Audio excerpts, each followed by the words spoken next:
Muy buenas a todos, sean bienvenidos a el primer capítulo del podcast de HR Performance. Si eres un dueño de negocio, un líder dentro de alguna organización, un director de recursos humanos o estás decidiendo emprender, el capital humano y la administración del mismo es algo que definitivamente te interesa. Y en este podcast, que está dirigido especialmente a ti, vamos a tratar cosas y temas que tienen que ver justamente con el desarrollo de las personas, el desarrollo de las empresas y de las organizaciones, de tal manera que la gestión del capital humano sea su fortaleza y no su debilidad. Para ello, en este podcast vamos a estar conversando con algunos de los expertos más connotados de América Latina y también algunos de Europa, acerca de las diferentes temáticas que enfrentan las organizaciones en términos de capital humano.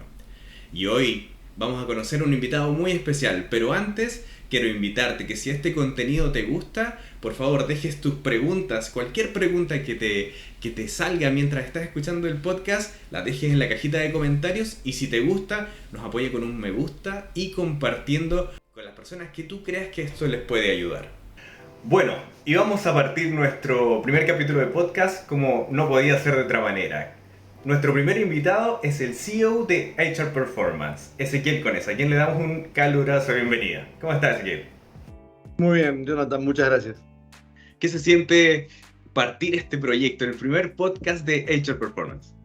Bueno, muy entusiasmado de poder empezar a compartir con toda nuestra audiencia y con el mundo nuestra mirada sobre el capital humano y sobre el futuro de las organizaciones, así que súper entusiasmado y un poco ansioso.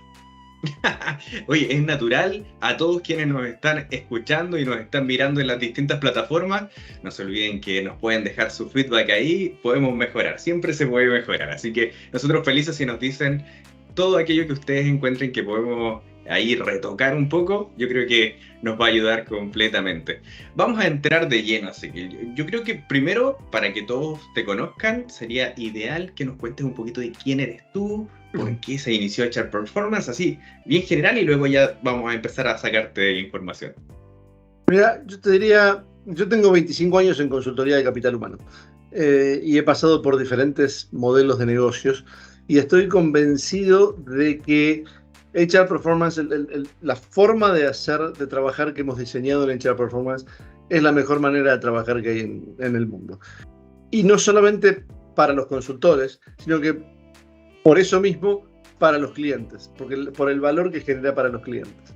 Y fundamentalmente lo que hacemos es, cuando pensamos en consultoría, pensamos en especialistas y está muy bien.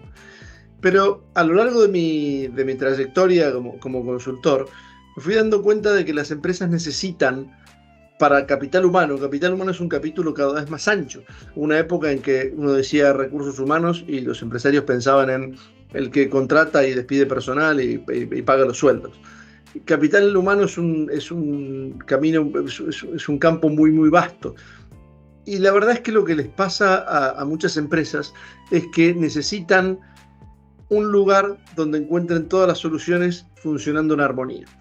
Por otro lado, lo que les pasa a los consultores, lo que yo he ido observando a lo largo de estas 2,5 décadas de mercado que tengo, es que vale cada vez más el talento con relación a la marca. Entonces siempre me pregunté cómo puede ser que haya algunas muy pocas consultoras internacionales y tantos cientos de miles de consultoras unipersonales. ¿Por qué trabajamos solos si todos sabemos que trabajando en conjunto es como se logran las cosas? Es la historia de la humanidad. Cada vez que los seres humanos nos hemos puesto de acuerdo para colaborar y unido esfuerzos hemos logrado cosas maravillosas. Entonces nos preguntamos cómo hacemos una organización distinta donde además podamos compartir algunos valores. La transparencia, la colaboración, la confianza. Sabemos que en la base de los equipos de alto desempeño está la transparencia, la confianza, la colaboración, la vulnerabilidad, y queremos armar eso.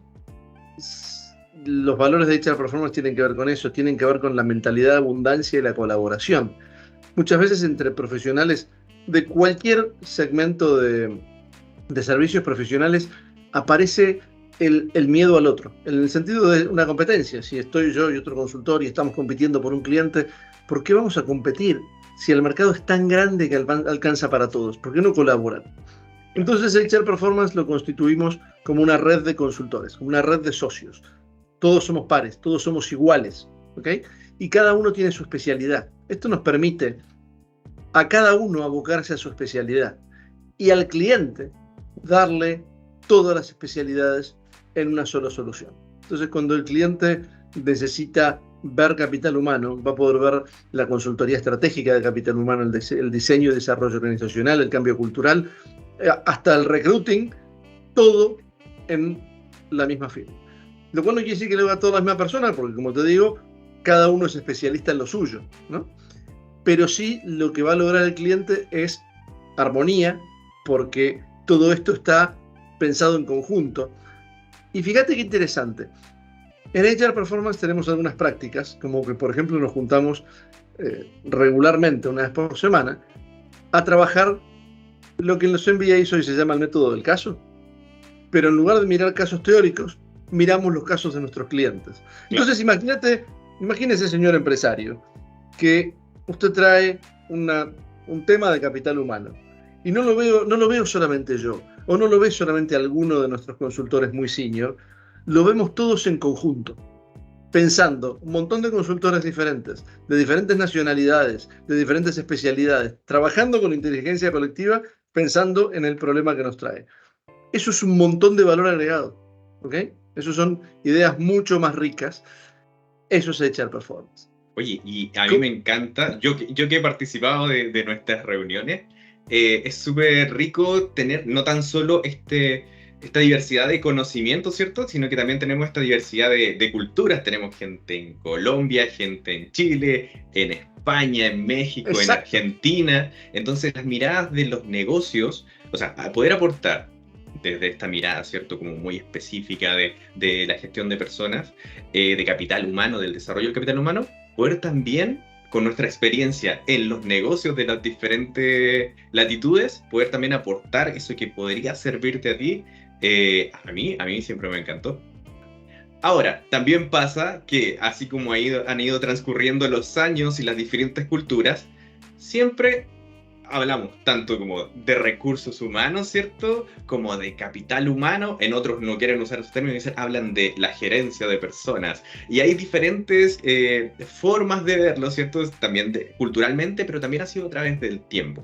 Entonces, cuéntame tú, ¿cuál sería como tu definición de este concepto de capital humano y por qué es tan importante? Voy a empezar definiendo qué no. ¿Por qué no gerencia de personal? Porque tiene una connotación histórica del que armaba y remuneraba la fuerza de trabajo. Te diría que era un tema administrativo. Después fue recursos humanos, que tiene como el énfasis en que los humanos son recursos para un negocio. Claro. Después vino la gerencia de capital humano y por ahí vamos un poco mejor. ¿Por qué gestión de capital humano y no gestión de personas? ¿No? ¿Por qué me gusta más hablar de gestión de capital humano y no gestión de personas? Estamos buscando ponerle palabras a algo que, más que el título, creo que hay que hacer hincapié en el concepto. Cuando hablamos de personas, nuestro cerebro rápidamente piensa en el individuo. Nuestra cultura está forjada en individuos. O sea, mirad los deportes. Hay un equipo campeón, pero además se le da el premio al mejor jugador. Claro. ¿No? Lo cual uno podría preguntarse si está bien hacerlo. Porque el mejor jugador sería el mejor jugador si no hubiera un equipo. Entonces, ¿no hay un premio para el equipo que mejor se comunicó? Porque es verdad que notarán por mi acento que soy argentino, no está mal tener un Messi en el equipo. Es más importante. Entonces, cuando miramos una organización desde el aspecto humano, miramos los individuos, las relaciones entre los individuos, el liderazgo y el diseño de la organización. Y son como 4 niveles de análisis bastante diferentes. Y además lo vamos a mirar como en 2 capítulos bastante diferenciados, que son lo que podríamos llamar el exterior y el interior. El exterior es lo que tiene que ver con todo aquello que es medible, mensurable, cuantificable, y que por supuesto que hace falta. Y el interior es todo lo que tiene que ver más con el mundo del significado, de lo emocional, de lo afectivo, que es un tema que siempre ha sido mucho más difícil de abordar en las organizaciones. Porque no nos olvidemos que el tipo de organización que predomina hoy en el mundo es la organización que heredamos de la revolución industrial. la organización máquina, la organización Claro. diseñada por la ingeniería, es una organización donde todo es mensurable. Pero te diría que, a ver, para que quede clara esta distinción, tomemos un tema, por ejemplo, cuando hablamos de diseño organizacional. Cuando hablamos del organigrama, la estructura, esto es lo exterior, es lo mirable, es lo cuantificable, lo puedo poner en papel. Cuando hablamos de la cultura, pasa como eso está en otros términos, ¿no? Un poco más, Hablamos claro. de valores, hablamos de afectos, de relaciones entre personas. Es más difícil ponerle un indicador numérico a esto. Del mismo modo, si hablamos de la gestión de la persona, puedo tener indicadores de desempeño duros. No todo es mensurable. No solo lo mensurable existe. Hay cosas que, mira, hace un tiempo estaba dando una conferencia a un grupo de empresarios y uno me dijo este argumento que es muy conocido: si no se mide, no existe. Y yo le pregunté: ¿tenés hijos? Sí. ¿Los querés? Sí, claro, me dijo. ¿Cuántos? Claro, claro. Entonces, es indudable el amor por mis hijos. Lo que no es mensurable. ¿Ok? Y eso no lo hace menos valioso. Entonces, cuando pensamos en de gestión de personas, es mucho más abarcativo. Hablamos de personas, hablamos de equipos. Y cuando hablamos de gestión de capital humano, es mucho más amplio que gestión de personas, porque hablamos en el nivel individual, hablamos en el nivel interpersonal, equipos, hablamos en el nivel del liderazgo y hablamos en el nivel de la estructura, de cómo diseñamos este equipo para que las cosas pasen. Vamos a ver más adelante, cuando hablemos de lo que son las 5 claves nuestras, de cómo en HR Performance pensamos una organización, que el propósito de la organización, hacia dónde va, su norte, su sentido, el liderazgo de esa organización, la estructura de esa organización, la cultura de esa organización y la estrategia de esa organización tienen que estar alineadas. Cuando todas estas cosas están alineadas, el capital humano funciona. La segunda parte de la pregunta que me hiciste, Jonathan, fue: ¿por qué es tan importante el capital humano? Muchos empresarios con los que yo he hablado casi te diría que miran al capital humano como algo cosmético, ¿no? Como que es un beneficio para los empleados. Si todo funciona bien, sí, les pongo una mesa de ping-pong en el área de almuerzo. Eso no es capital humano. O sea, capital humano no es un favorcito que le hacemos a los empleados. Capital humano es uno de los pilares fundamentales de tu organización.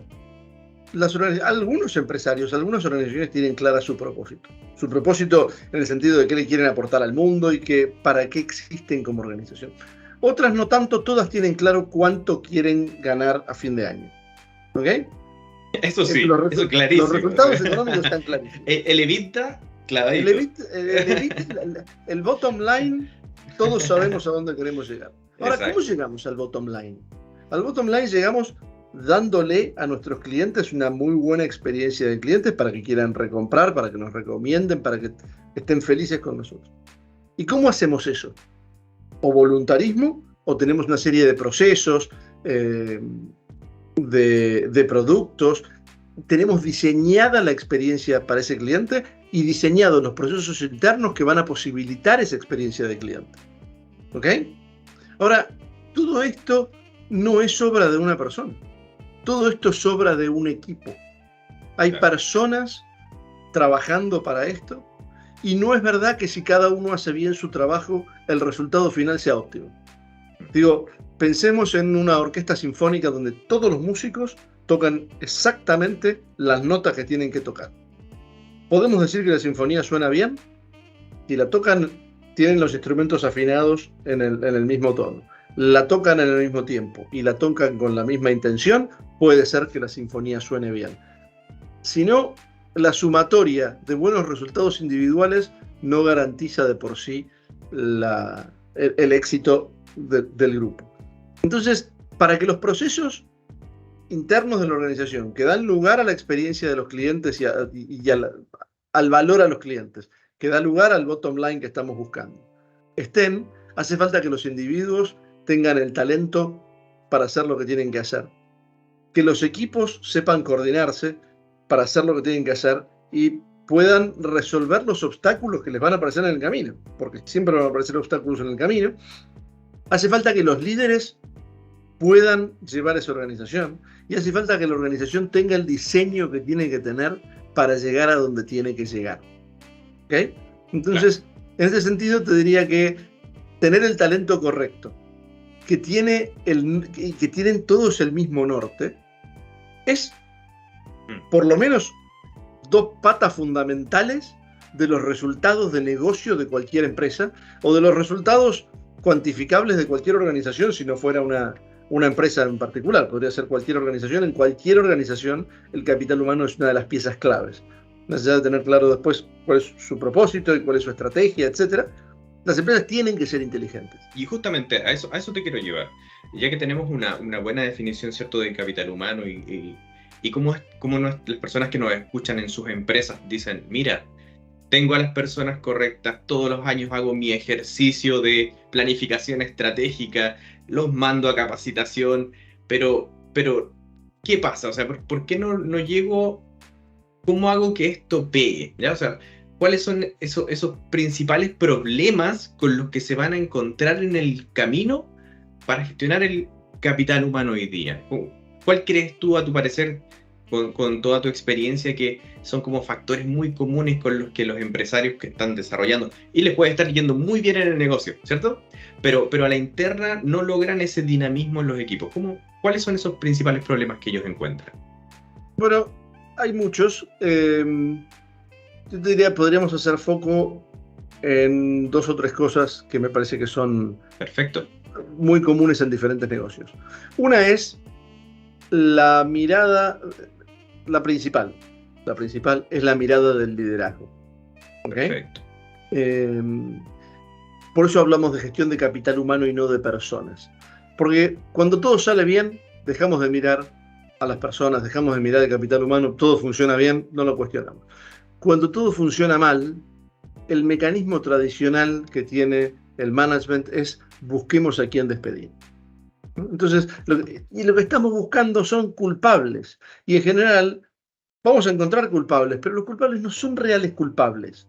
Son más bien síntomas de que algo está desalineado entre propósito, liderazgo, estructura, estrategia y cultura. ¿Ok?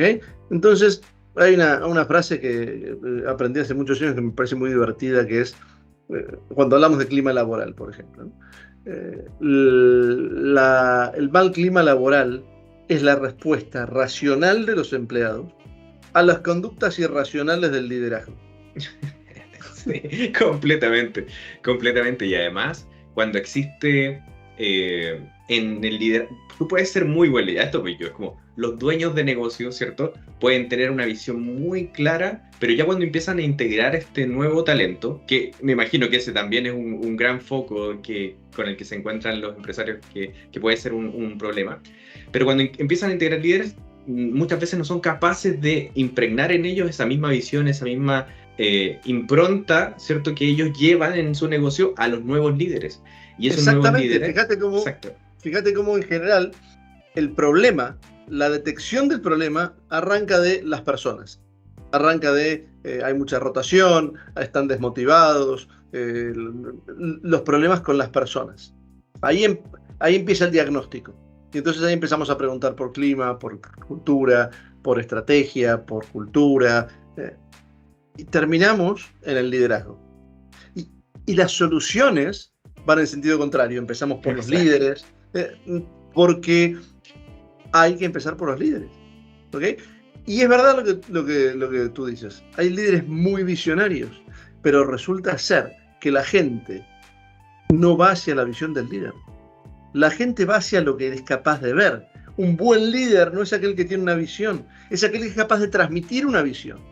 Cuando tu sueño se hace mi sueño, entonces voy por motus propio, porque se transformó en mi sueño. Entonces, el liderazgo es un proceso en el fondo profundamente emocional. Se trata de entusiasmar personas. No se trata de organizar, controlar, administrar, supervisar. No se trata de mandar. A ver, el mundo es muy diverso, las organizaciones son muy diversas y las culturas y los tipos de fuerzas laborales son muy diversas. No podríamos decir que es el mismo tipo de liderazgo el que aplica a todas las organizaciones. Pero en términos generales, sí hay un proceso profundamente emocional en el liderazgo. ¿Ok? Entonces, si lo que decimos es verdad, la explicación de las situaciones organizacionales termina en el liderazgo y la solución empieza en el liderazgo, te estoy dando una pista de lo que yo creo que va a ser tu próxima pregunta, que es ¿por dónde empezamos? Empezamos por los líderes. Muchas veces me ha pasado que alguna organización nos pida trabajar con las personas. Y esto es como, a ver, los psicopedagogos o las psicopedagogas en los colegios, en las escuelas lo saben. Cuando un niño tiene problemas hay que ir a mirar a los padres. Porque en general los niños no son un problema, en general, claro, sino un síntoma de una situación sistémica. Claro. ¿Okay? Y la capacidad de un líder, lo que hace que un líder sea líder, es la capacidad de que se multiplique su actitud. Cuando un líder positivo hace algo positivo, impacta en un montón de personas. Y cuando un líder hace algo negativo, también impacta en un montón de personas. Entonces, si queremos impulsar un cambio en la organización, tenemos que empezar por los líderes. Entonces, el liderazgo es uno de los desafíos más grandes, ¿cierto? ¿Cuál otro desafío crees tú que las organizaciones hoy día comúnmente enfrentan y que hoy día están desafiadas a resolver? Yo empezaría por el liderazgo y por la consistencia, como te digo, entre propósito, y ahora vamos a hablar de propósito, a propósito de propósito. Propósito, liderazgo, estructura, estrategia, cultura. Perfecto. Te hago un resumen así de cada una, muy breve. Propósito. Cuando yo digo propósito, es una palabra que se viene usando mucho en los últimos años. A veces con una carga, yo he notado en empresarios, en líderes, como demasiado grande, ¿no? Como, no sé cuál es mi propósito en la vida. Como que... Pero yo te diría que propósito lo podemos entender en diferentes niveles de conciencia, te podría decir. Hay quienes tienen un propósito enorme de cambiar el mundo, salvar a la humanidad. Puede ser, y está buenísimo que haya gente así. Y hay quienes tienen como propósito cerrar este cuarto con buenas ventas. En definitiva, por supuesto van a tener impactos diferentes y capacidades de entusiasmar diferentes, ¿no? Digo, sí, no es el mismo Apil el que tiene una compañía que quiere salvar al mundo que una compañía que quiere cerrar el cubo. Pero en definitiva es hacia dónde todos percibimos que esta organización va. ¿Para qué hacemos lo que hacemos? ¿Ok? Es interesante trabajar en esto porque con lo que la gente se compromete, por lo que la gente se motiva, que es lo que en definitiva reclaman la mayor parte de los líderes, es con ese propósito. Es con la consistencia entre lo que a mí, mis valores internos, y hacia donde veo que la organización va, no hacia donde dice la organización que va, sino hacia donde veo que va. Es lo que realmente nos importa. Claro. ¿Ok? Y tiene que estar atado al objetivo de negocio.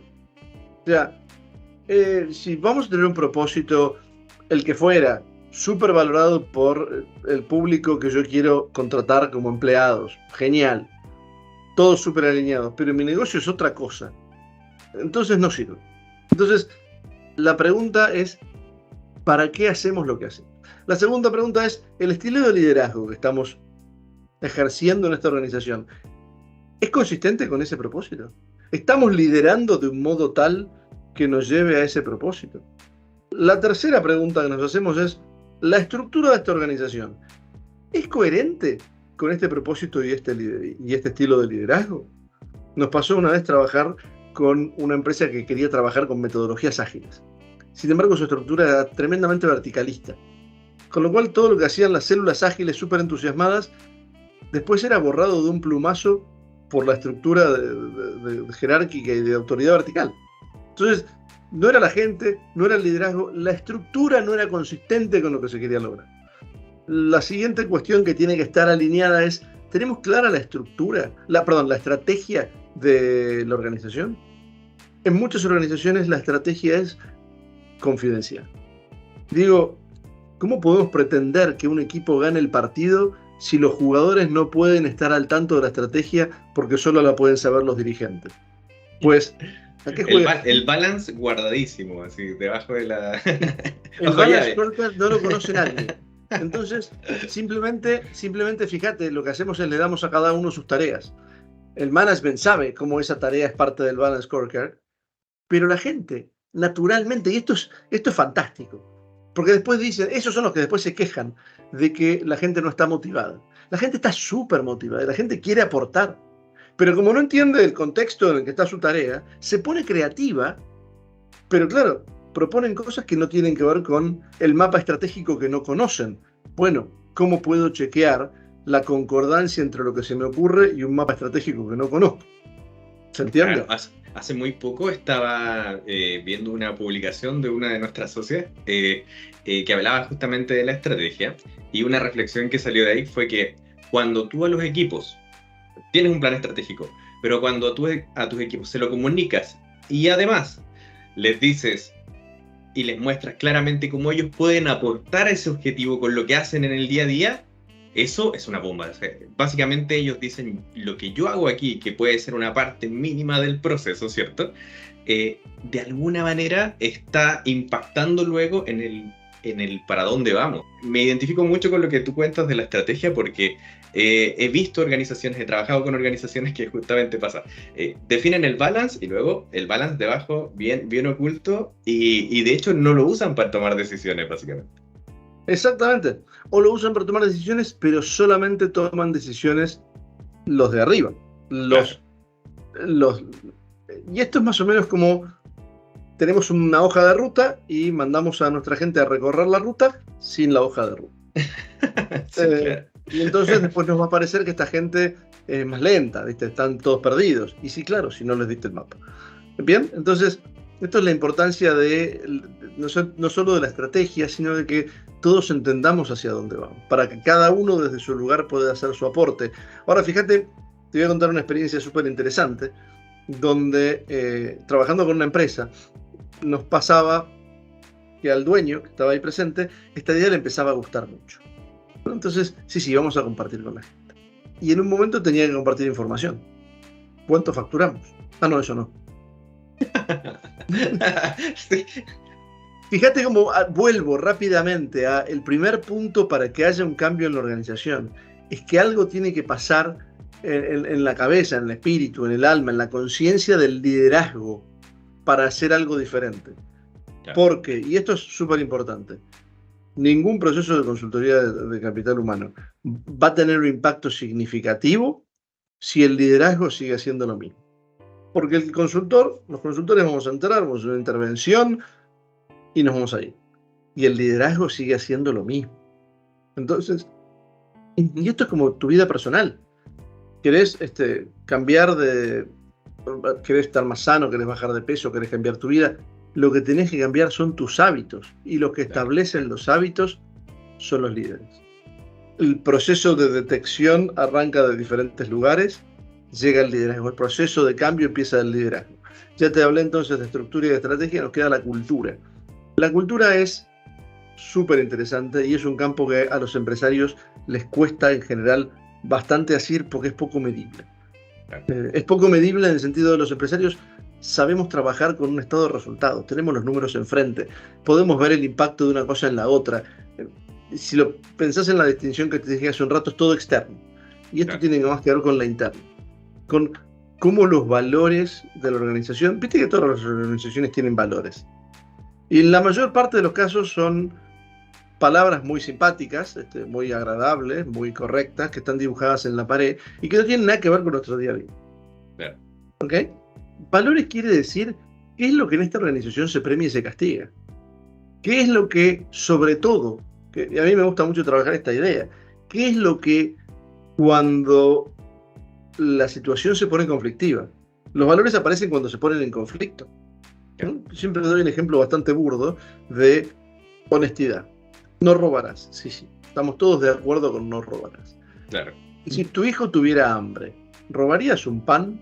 Sí, claro. Pero entonces, ¿la honestidad dejó de ser un valor? No, está debajo en la escala de valores que alimentar a mi hijo.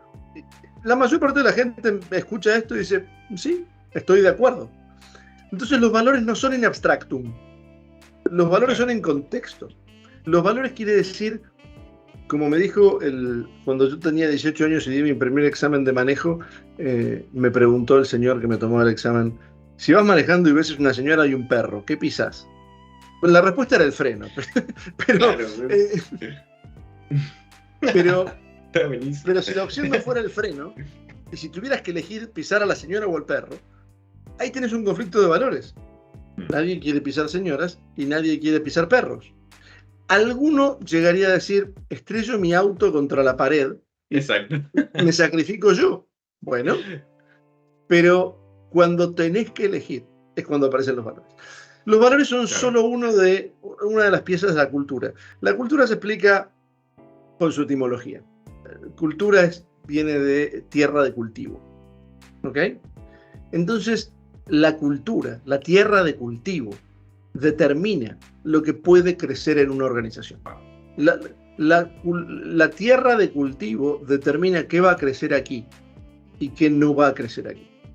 ¿Ok? Wow. Entonces, me encantó esa definición. Gracias.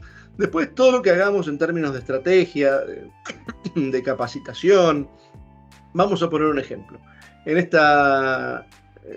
una X organización, castigamos severamente el error y cuidamos mucho los costos y buscamos mucha eficiencia. ¿Estamos bien? Esto ocurre en empresas en general que tienen altos volúmenes y bajos márgenes. Hay que ser hipereficientes, porque cualquier cosa nos deja en cero el margen de una operación. Y entonces vemos que el mundo cambia y no innovamos, entonces contratamos un consultor para hacer un curso de innovación y un taller de creatividad. La tierra de cultivo es árida para eso. Esta cultura no puede innovar, porque las cosas que se valoran, las cosas que se premian, las cosas que se castigan, las cosas que se miden, las cosas que se miran, son contrarias a la creatividad. No está ni bien ni mal. Ahora, si pretendo cambiar una estructura hipereficiente, enfocada en no tener extra costos por una cultura creativa, necesito cambiar la tierra de cultivo. Del mismo modo que si quiero dejar de cosechar cactuses para cosechar frutillas o fresas, lo que tengo que cambiar no es la planta. En primera instancia tengo que cambiar la tierra. ¿Correcto? Qué importante, porque seguramente muchas de las personas que nos están oyendo, no tan solo como CEO de empresas o como líderes de una empresa, son personas que trabajan en equipo, ¿cierto? Y se preguntan si es tan claro que hoy día tenemos que implementar una nueva tecnología, si es tan claro que hoy día tenemos que trabajar con esto nuevo que está saliendo, o deberíamos meternos en este campo tan importante. Pero cada vez que lo proponemos no crece eso, no fructifera. Básicamente es por la cultura. O sea, ¿cómo hago que la cultura entonces sea un habilitante de la estrategia? Venimos de un paradigma muy analítico, ¿no? El paradigma del iluminismo fue, vamos a empezar a desarmar las cosas hasta llegar a su mínimo componente para poder entenderlas. Fíjate que así fue como en los últimos 2 siglos descubrimos que las cosas están hechas de moléculas, las moléculas de átomos, los átomos de neutrones. Fuimos a buscar cada vez la parte más chiquitita, hasta que descubrimos la teoría sistémica. Descubrimos que entender las partes no nos explica el todo. Claro. Si yo entiendo las 23 letras del abecedario, no me alcanza para entender un libro. Entonces lo que hago es, voy a estudiar la composición química de la tinta. Sigo sin entender el libro. Ok, voy a estudiar las fibras de celulosa que componen el papel y sigo sin entender el libro. Entonces, cuando miro las personas, y de vuelta, vuelvo al origen de nuestra conversación, ¿por qué capital humano y no gestión de personas? Porque cuando miro las personas, estoy mirando las partes. Cuando miro capital humano, estoy mirando el sistema. El sistema que está compuesto de personas, de equipos, de líderes, de un diseño organizacional, que tiene una cultura, que tiene una estrategia, que tiene una estructura, que tiene un propósito, que tiene un liderazgo. Entonces, cuando miro todo eso como sistema, lo que es muy interesante es que descubro que el problema no está en ninguna de las partes. Es como si te dijera que tengo un músico de jazz, un músico de rock and roll, un músico de tango y un músico clásico. Los 4 son buenísimos, los pongo a tocar juntos y suena realmente feo. Claro, claro, claro. Hasta que nos ponemos de acuerdo. Y entonces descubrimos que lo que tocamos no es ninguno de esos 4 estilos, sino un estilo emergente. Y eso es genial. Todos los estilos emergentes de música que han surgido en el siglo XX surgen del cruce de culturas. No estoy diciendo que lo distinto no pueda combinarse de alguna forma creativa, al contrario. Pero digo que hay que hacerlo de manera consciente. Hay que hacerlo de manera consciente. Una cosa es combinar cosas y otra cosa es Frankenstein, ¿no? Tirar todo ahí y hacerlo sin pensar. Entonces, esta mirada integral y sistémica que puede bajar a las partes y trabajar sobre el individuo y trabajar en capacitación en un tema puntual con una persona puntual y volver a tener una mirada de helicóptero y mirar todos los aspectos que hacen una organización. Eso es la gestión de capital humano. La cultura nunca se impone. Sí es verdad que hay culturas emergentes y hay culturas diseñadas. Y esto es súper importante. Se puede trabajar en el diseño cultural. Se debe trabajar en el diseño cultural. Y ustedes los empresarios lo saben. Se debe trabajar en el diseño cultural. Pero hay un experimento fácil que podemos hacer. Si les pregunto, ¿cuántos de ustedes creen que la estrategia es importante? Probablemente todos levanten la mano. Ahora les pregunto, ¿cuántos de ustedes creen que la cultura es importante? Y todos ustedes van a levantar la mano. Ahora les voy a preguntar, ¿cuántos de ustedes, qué parte de su tiempo le dedican a la estrategia? Y ya ahí el puntaje baja un poquito. ¿Cuánto tiempo le dedican al diseño y la gestión de la cultura? Y el tema es que la cultura es un tema mucho más difícil de asir. Es un tema mucho más abstracto. Claro. Es mucho más fácil trabajar en lo concreto que trabajar en lo abstracto. Es mucho más fácil construir una casa que construir un hogar. Alguna empresa que diga, no, en mi empresa no trabajamos la cultura. Perfecto, igual tiene cultura, ¿no? Es la forma en que... Ahora, la mayor parte de las empresas son locales, ¿okay? Más del 90% de las empresas del mundo son pymes, y son pymes locales. Por lo tanto, probablemente se comporten de acuerdo a la cultura del país, o la cultura de la ciudad, o la cultura de la región. ¿Okay? Entonces, en Argentina los negocios se hacen de un modo, en México de otro, en España de otro, en Estados Unidos de otro. En principio podríamos decir ni mejor ni peor, cada uno con su estilo, con diferentes formas de comunicación, con diferentes formas de negociación. Es muy interesante, hay estudios de los ejecutivos internacionales, tienen que estudiar, hay culturas que son mucho más racionales, otras mucho más emocionales, hay culturas mucho más orientadas a donde está bien vista la confrontación, son mucho más directas, y otras culturas que evitan la confrontación. Entonces, si agarras, algunas culturas latinas son tremendamente emocionales. Antes de hacer negocios tenemos que ir a tomar unos tragos juntos. Claro. Y dentro de esas hay algunas que además son muy confrontativas, mejor dicho, muy frontales. Cuando hay que decir que no, se dice que no. Imagínate una persona de esta cultura trabajando con una cultura muy racional, donde la confrontación está mal vista y se ve como una agresión. El choque sería tremendo. Claro. Y si no podemos ver que el tema es cultural, entonces le vamos a echar la culpa a las personas, o vamos a decir que este señor es muy rudo, o que aquel señor es muy frío, porque estamos mirando al otro desde nuestra óptica.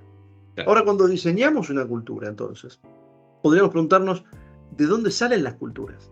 ¿Cómo es que un grupo humano determinado comparte ciertos valores, ciertas conductas valoradas, ciertas conductas prohibidas? Y las culturas se repiten, se recrean, se regeneran a través de hábitos, a través de microconductas, a través de rituales.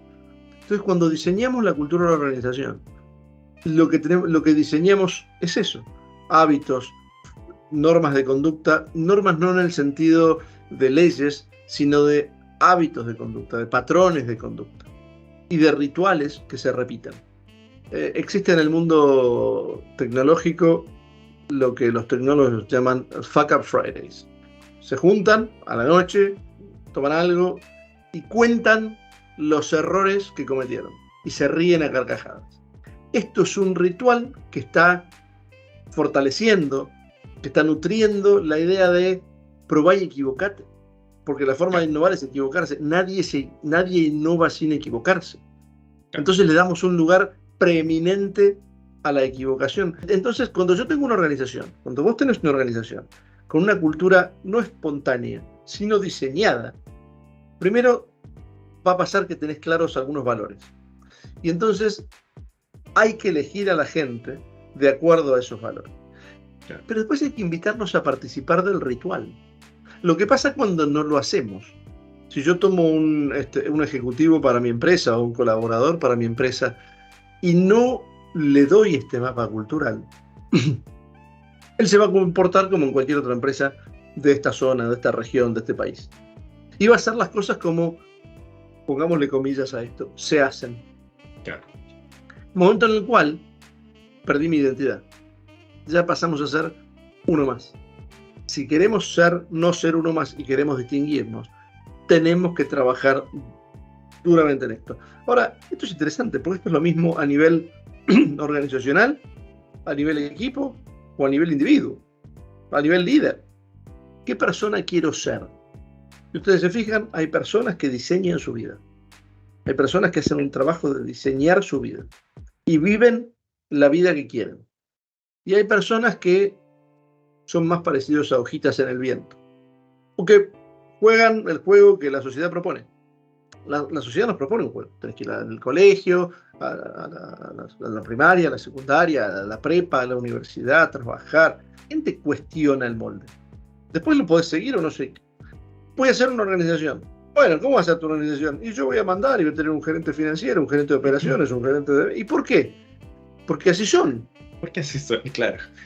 Y si la diseñaras en lugar de jugar por default, porque si haces lo que todos hacen, probablemente obtengas los resultados que todos obtienen.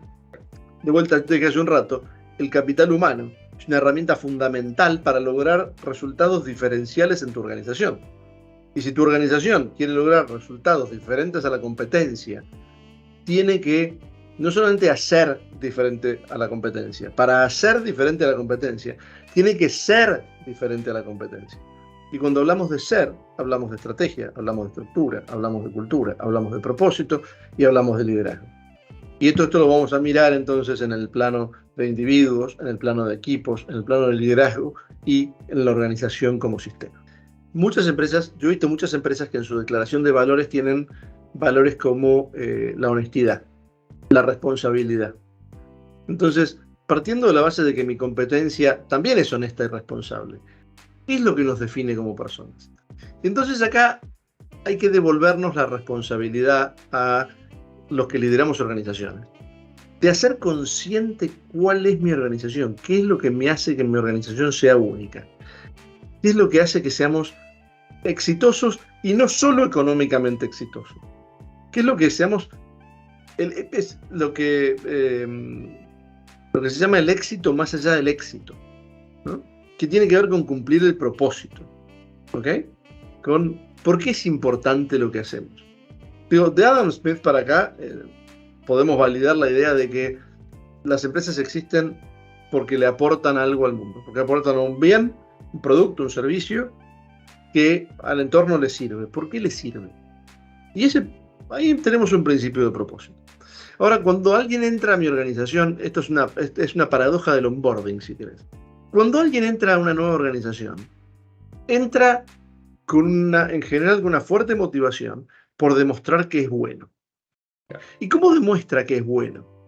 ¿Cómo demuestro que soy bueno en una organización? Haciendo lo más rápido posible todo lo que sé hacer y todo lo que considero que está bien hacer. Ahora, eso es lo que estaba bien en mi organización anterior. Es el problema típico del ejecutivo que dice demasiadas veces en mi organización anterior, en los lugares donde yo trabajé. Claro. Entonces hay una gran responsabilidad por parte de la organización de decirle a esta gente nueva que llega, aprende dónde estás. Hay una anécdota muy linda de Henry Ford, que tenía que elegir entre dos finalistas, creo que para director industrial, y los invitó a cenar a la casa. Cenaron, tal, y eligió a uno, que en el currículum te diría era el menos calificado. El otro respetuosamente aceptó la decisión y le dijo, me gustaría saber qué fue lo que determinó que no fuera yo. Henry Ford le dijo varias cosas, pero una muy interesante fue, que le marcó que le había puesto sal a la comida antes de probar. ¿Qué es esto de el ejecutivo que llega y quiere demostrar que es bueno? Claro. Antes de saber en esta organización qué es bueno. Claro. ¿Ok? Entonces, pero esta es la responsabilidad, esto es la gestión de capital humano. Esto es la gestión de capital humano. Entender que contratamos personas. Y cuando digo personas, no son recursos capaces de cumplir las tareas de un job description. Son entidades autónomas, autogestionadas, pensantes, con deseos, con valores, con emociones, con motivaciones, con muchas ganas de dar lo mejor de sí. Si no les contamos a qué jugamos aquí, van a jugar a lo que saben jugar. Claro. ¿Okay? Entonces, si yo soy el director de un equipo del deporte que ustedes quieran y tomo un jugador nuevo, porque es un crack, antes de ponerlo en la cancha, le tengo que contar cuál es nuestro plan de juego. Después de contarle cuál es nuestro plan de juego, tengo que ayudarlo a construir vínculos con los demás jugadores. Y entonces podrá entrar a la cancha. Entonces, así se construye y reconstruye. Por lo tanto, esto es interesante. La cultura es algo que se está regenerando día a día. La cultura es algo que existe solamente en nuestros comportamientos de todos los días. Sé que, como te decimos con cariño a la interna de HR Performance. Entonces, ya que hemos sentado este concepto, ¿cierto?, del capital humano, ¿cuál es entonces el consejo que tú le darías a las empresas que hoy día decidieron mejorar mi gestión del capital humano? Es algo que yo necesito. ¿Cuál es el consejo que tú le darías a ellos para partir? Clarificar el propósito, alinear el estilo de liderazgo a ese propósito, repensar la estructura. ¿Cuál es la estrategia? ¿Cómo voy a ganar? Una estrategia no es... A mí me gusta mucho una idea, que es que la estrategia no es un plan, no es un conjunto de acciones. La estrategia es una hipótesis. Cuando yo estoy en un mercado, tengo una hipótesis de cómo funciona este mercado y de que si hago esto diferente, si le pongo foco a esto, voy a generar algo distinto. Y es importante que todos sepamos la estrategia, que todos sepan la estrategia y no solamente que esté en una caja fuerte en la oficina del CEO, porque entonces todos sabemos en qué tenemos que enfocar y que construyamos la cultura. Sería esto, así de chiquito. Entonces deberíamos poder contestar, cualquier colaborador, cualquier miembro de una organización debería poder contestar algunas preguntas. ¿Cuál es nuestro propósito? ¿Cuál es nuestro negocio? Yo siempre digo, me parece interesante, en algunas organizaciones pregunto a algún colaborador cuál es el negocio y me contesta, acá hacen tal cosa, fabrican tal cosa. Claro. Y me parece súper llamativa el uso de la tercera persona. O sea, yo no soy parte, ¿no? Yo vengo a una empresa que no soy yo. Entonces, decía, todos deberíamos poder contestar, como para empezar con capital humano, todos deberíamos poder contestar qué hacemos, para qué lo hacemos, cómo lo hacemos. Y con cómo lo hacemos podemos ir desde nuestros procesos hasta nuestra estrategia. ¿Cuál es nuestra estrategia? ¿Cómo vamos a ganar? ¿Cómo es nuestra estructura? ¿Con quién me relaciono? ¿A quién reporto? ¿Quién me reporta? ¿Con quién interactúo? ¿Cuáles son nuestros valores? ¿Qué es lo que se valora aquí? ¿Qué es lo que no se valora? ¿Quiénes somos? ¿Qué nos define como empresa? Y de vuelta, insisto en esto, no usen valores estándar, ¿ok? No es esto lo que me define. ¿Somos honestos, responsables, profesionales? ¿Cuántas empresas conocen que digan, nuestra visión es ser los líderes en la industria, siendo verdaderos socios estratégicos de nuestros clientes y cuidando a nuestros empleados como una verdadera familia, con honestidad, respeto y trabajo en equipo? El 90%. Entonces, si tu organización está así, repensalo, porque no tenés diferenciación. Y necesitamos, si queremos resultados diferentes, tenemos que hacer acciones diferentes. Y si queremos acciones diferentes, tenemos que ser diferentes. Me parece perfecto. Y yo creo que ya estamos terminando nuestro primer podcast. Sé que, ¿cómo te sentiste hoy día en este primer podcast? Me encanta. Me apasionan estos temas. Creo realmente que el management consciente, y cuando me refiero al management consciente me refiero a hacer empresas pensando no solamente en el resultado, sino en lo que somos para lograr ese resultado y cómo nos diseñamos para lograr ese resultado. Y que recuperamos la idea de que en realidad las empresas son para las personas, ¿no? Cuando pensamos en la palabra recursos humanos, son recursos para las empresas.